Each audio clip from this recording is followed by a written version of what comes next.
أعلنت رابطة الدوري الإسباني لكرة القدم رسمياً موعد إقامة مباراة الكلاسيكو المرتقبة بين برشلونة وريال مدريد على ملعب لويس كومبانيس الأولمبي في موندويك ضمن الجولة 35 من الليجا.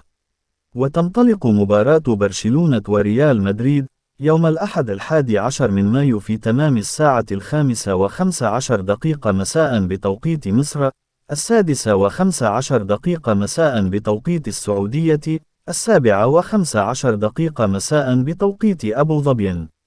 وتحظى مباراة الكلاسيكو الإسباني بين العملاقين ريال مدريد وبرشلونة بترقب جماهيري كبير لما قد تحمله المواجهة من حسم مبكر للقب الدوري. حسابات تتويج الفريقين باللقب: يتصدر برشلونة جدول ترتيب الدوري الإسباني حاليا بفارق 4 نقاط عن ريال مدريد قبل 7 جولات من النهاية، وفي حال بقاء الفارق على حاله حتى موعد الكلاسيكو، فإن فوز برشلونة سيعني توسيع الفارق إلى 7 نقاط قبل 3 جولات فقط من الختام، ما قد يمهد للتتويج في الجولة التالية.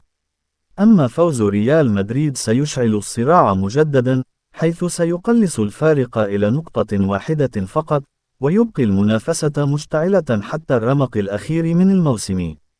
برشلونة بلا هزيمة في 2025. لم يتذوق برشلونة طعم الخسارة منذ بداية عام 2025، ومع استمرار هذا الزخم واحتمالية تعثر ريال مدريد قبل الكلاسيكو، فقد يحسم اللقب رسميا على ملعب موندويك وبين جماهير البلوجرانا في مشهد تاريخي محتمل. تفوق واضح لبرشلونة في مواجهات الموسم الحالي. يدخل برشلونة المواجهة بمعنويات مرتفعة بعد تحقيق فوزين كاسحين على ريال مدريد هذا الموسم، 4-0 في كلاسيكو الذهاب على ملعب سانتياغو برنابيو في أكتوبر، و5-2 في نهائي كأس السوبر الإسباني الذي أقيم في السعودية خلال شهر يناير، موقعة نهائية أخرى تسبق الكلاسيكو.